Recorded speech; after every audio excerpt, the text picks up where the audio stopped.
Hello বন্ধুরা, তোমরা নিশ্চয়ই ভালো আছো। আমিও ভালো আছি। আমি আজকে তোমাদের জন্য একটা নতুন ব্লগ নিয়ে হাজির হব। সেটা হচ্ছে রানাঘাটে জহুরা কালী মন্দির আছে, সেই মন্দিরের ভিডিওটা আমি তোমাদের পুরো করে দেখাবো। তোমরা পুরো ভিডিওটা দেখবে। দেখার পর তোমরা লাইক করবে, কমেন্ট করবে, শেয়ার করবে বেশি বেশি করে। এবং যারা আমার চ্যানেল নতুন, অতি অবশ্যই সাবস্ক্রাইব করবে। দেখতে থাকো।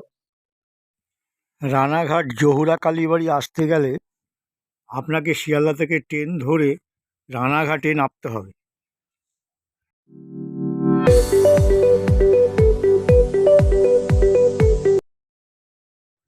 এই হচ্ছে রানাঘাট স্টেশন। রানাঘাট ট্রেন থেকে নামার পর আপনাকে ব্রিজ পার হয়ে ওপারে গিয়ে টোটো করতে হবে। টোটো করে আপনাকে নামতে হবে নোকারি জহুরা কালীবাড়ি বললে আপনাকে ঠিক জায়গা মতো আপনাকে নামিয়ে দেবে। ভাড়া নেবে 20 টাকা।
রানাঘাট থেকে টোটো করে আমরা এই রাস্তা দিয়ে এসে পৌঁছে গেলাম শ্রী শ্রী মা জহুরা কালী মন্দির।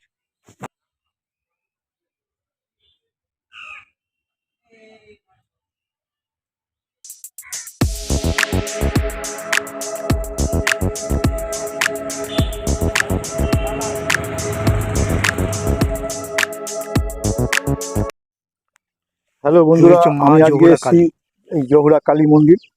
সেই মন্দিরের ভিডিওটা পুরো করব। তোমরা পুরো ভিডিওটা দেখবে। দেখার পর ভালো লাগলে লাইক করবে, কমেন্ট করবে, শেয়ার করবে বেশি বেশি করে। যারা আমার চ্যানেল নতুন, অতি অবশ্যই সাবস্ক্রাইব করবে। দেখতে থাকো।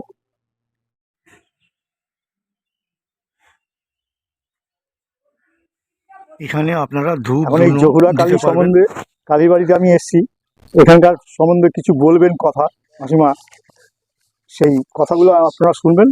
দেখুন আমি দেখাচ্ছি আপনাদের। আমাদের মন্দির 1373 সালে স্থাপিত হয়েছে। আমার বাবা পেয়েছেন শ্রী যুগল কিশোর নন্দী, শিবচর নন্দীর একমাত্র ছেলে শ্রী যুগল কিশোর নন্দী। সেই মন্দিরটা স্বপ্নে পেয়েছেন। এই এই মন্দির মালদায় আছে। সেইখান থেকে একটি ফটো এনে আমার ঠাকমা, বাবার মাসির শাশুড়ি এই ফটো পেয়ে নিয়ে এসছে। ওখান থেকে নিয়ে এসে এখানে প্রতিষ্ঠিত হয়েছে রানাঘাটে। রানাঘাটে আমার বাবার বাড়ি ছিল। এখানেই বলেছে ঠাকুর মন্দিরে মন্দির করতে, ঠাকুর এইখানেই বলেছে যে প্রতিষ্ঠা করো। এইখানে নোকারি জহরা কালী মন্দিরে মনোরঞ্জন কুণ্ডুর বাড়ির জমি নিয়ে তুমি এই মন্দির তৈরি করো। এই স্বপ্ন জানুয়ারি আমাদের এখানে মন্দিরে ভগবাগলার উৎসব হয় এবং 26শে জানুয়ারি হয়। 26শে জানুয়ারি আপনার জয়গলে এখানেও মোটামুটি গান ফাংশন টাংশন হয়, হ্যাঁ, বাংলা। আর মন্দিরে যে যেরকম পুজো যায় নিজের ইচ্ছায় পুজো যান, এখানে কোনো ইয়ে নেই। হ্যাঁ, তবে হাঁচি বাড়ি মরা বাড়ি ছুঁয়ে এসে এগুলো না দেয়। এটাই বলে ধূপকাঠি মোমবাতি জ্বালিয়া বাইরে দেখে দেবেন। হ্যাঁ, আর আমাদের হয় বুদ্ধ পূর্ণিমাতে হয়। বুদ্ধ পূর্ণিমাতে এখানে ভোগ হয়, ভোগের আয়োজন করাও হয়, ভোগ দেওয়া হয়। এবং কালী পুজোর দিন পুজো হয়, আরতি হয়। হোমযজ্ঞ হয়, মানে কেউ নিজে হাতেই আমরা পুজো করি। এখানে কোনো বাউনের কোনো কোনো মানে আয়োজন নাই। আমরা যে যখন আসে নিজে হাতে মার পুজো দিতে পারেন।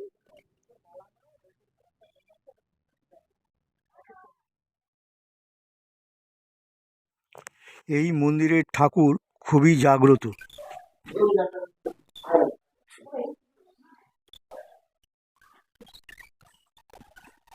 1373 সালে যুগল কিশোর নন্দী এই মন্দির প্রতিষ্ঠা করেছিলেন।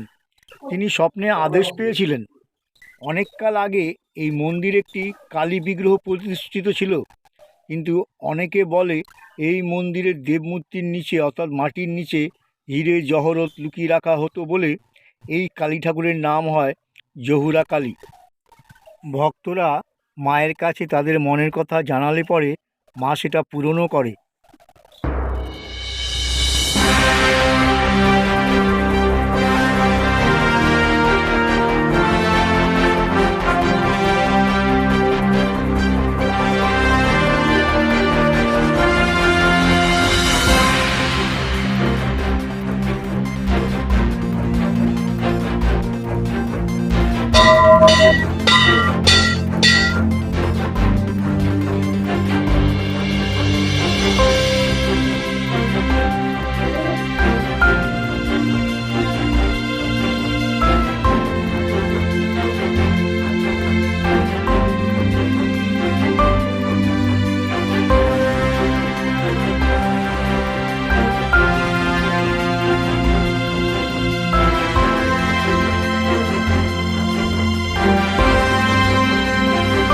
এখানে রয়েছে সমাধি করা, তার নামটা রয়েছে সমাধি মন্দির, হচ্ছে মহারাজ স্মরণে এই যুগল কিশোর নন্দী মহারাজ।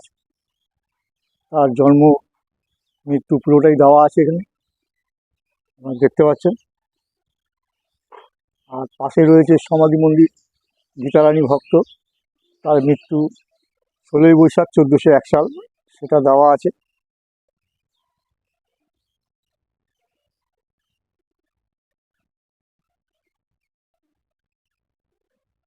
তার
আপনারা এখানে নিজে হাতে মালা পরিয়ে ঠাকুরকে ধূপ ধুনো দিয়ে পুজো দিতে পারবেন।